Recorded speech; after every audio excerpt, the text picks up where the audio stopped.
La guerre de l'ombre entre l'Iran et Israël a éclaté en conflit ouvert, poussant le Moyen-Orient au bord d'une guerre régionale.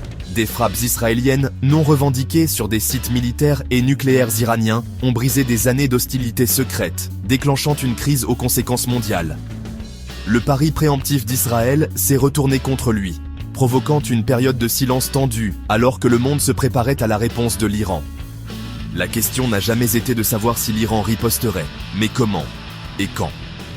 Alors que les efforts diplomatiques échouaient, la peur s'est emparée de villes comme Tel Aviv, où les citoyens se préparaient à une attaque directe sans précédent. La scène était prête pour une escalade dramatique qui mettrait à l'épreuve les limites de la défense militaire et de la diplomatie internationale. La réponse de l'Iran fut rapide et écrasante. Plus de 150 missiles balistiques et 100 drones Shahed se sont abattus sur Israël. Le dôme de fer et la fronde de David d'Israël en ont intercepté beaucoup, mais le volume pur a fait que certains ont percé, frappant des villes importantes. Un missile Sedjil a touché le centre médical Soroka de Beersheba, causant des dommages catastrophiques et des dizaines de victimes.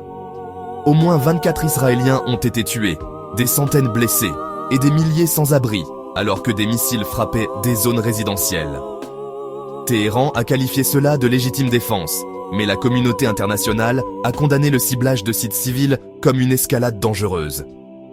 Les attaques ont brisé tout sentiment de sécurité, amenant la guerre directement dans les foyers israéliens. Le monde a observé avec alarme alors que le conflit menaçait de s'emballer.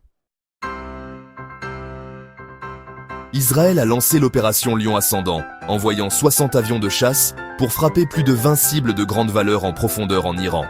Des sites nucléaires clés comme Arak et Natanz, des installations de missiles et des quartiers généraux de sécurité ont été touchés dans le but de paralyser la puissance militaire de l'Iran.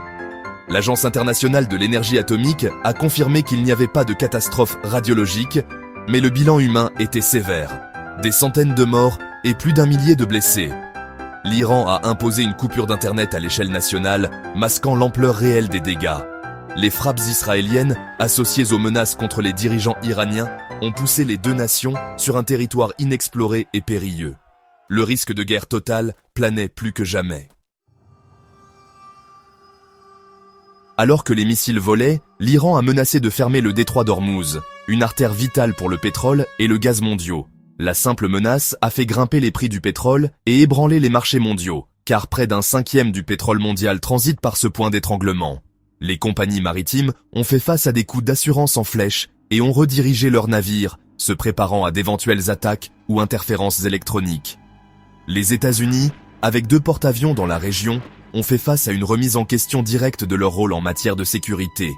La fermeture du détroit déclencherait une crise économique mondiale, mondialisant le conflit du jour au lendemain. Les grandes puissances mondiales se sont retrouvées entraînées au cœur de la crise. Le détroit d'Ormuz était devenu un point chaud de confrontation militaire, économique et géopolitique.